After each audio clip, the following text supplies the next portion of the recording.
avez dû entendre parler du droit à l'image, mais cette notion et ses interactions avec d'autres droits, comme la protection des données personnelles, restent souvent floues. Alors, que renferme-t-il et que protège-t-il? Le droit à l'image découle principalement de la jurisprudence relative au droit à la vie privée, telle que définie par la Convention européenne des droits de l'homme et la loi de 1982 concernant la protection de la vie privée. Ce droit vise donc avant tout à protéger les individus en leur conférant le droit exclusif de pouvoir accepter, mais surtout de pouvoir refuser à ce que leur image soit captée par un tiers, que cette fixation soit faite par photographie, film ou enregistrement audio. Et pour les mineurs, ce droit incombe aux parents ou aux représentants légaux. En pratique, il est donc nécessaire de recueillir le consentement des personnes à la prise de leur image et à l'utilisation postérieure de cette image à des fins spécifiées au préalable. Si le consentement à la prise de l'image peut être tacite, par exemple, le fait qu'une personne prenne la pose est généralement considéré comme un consentement valable à la prise de vue. L'utilisation de cette image à toute fin nécessite quant à elle le consentement spécifique des personnes reconnaissables sur les clichés. Ainsi, il ne peut être déduit du fait qu'une personne prenne la pose lors d'une soirée que celle-ci a accepté à ce que cette photo soit utilisée à des fins publicitaires par après. Il en va de même de la publication de photos sur les réseaux sociaux. Elle nécessite en principe le consentement de la personne identifiable. Et c'est à l'entreprise qui publie la prise de vue de prouver que ce consentement a bien été recueilli.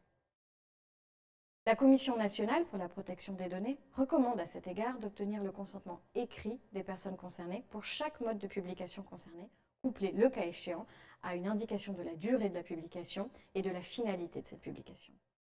Que faire concernant les salariés? Eh bien, leur consentement à la prise de vue et à l'utilisation de leur image peut être recueilli directement dans le contrat de travail ou par voie d'avenant. Que faire dans le cadre d'événements ou de conférences?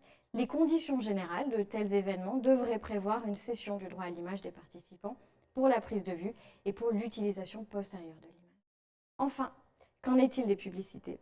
Eh bien, peu importe le type de média utilisé pour la diffusion.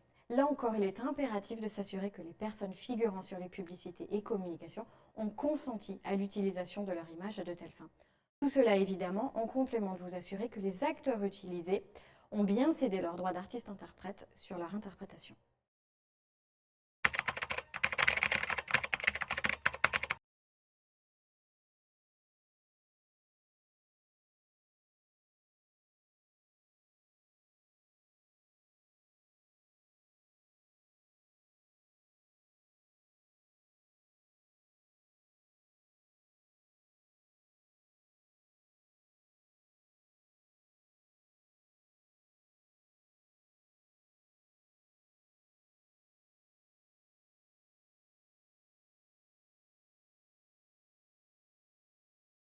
De leur image à de telles fins.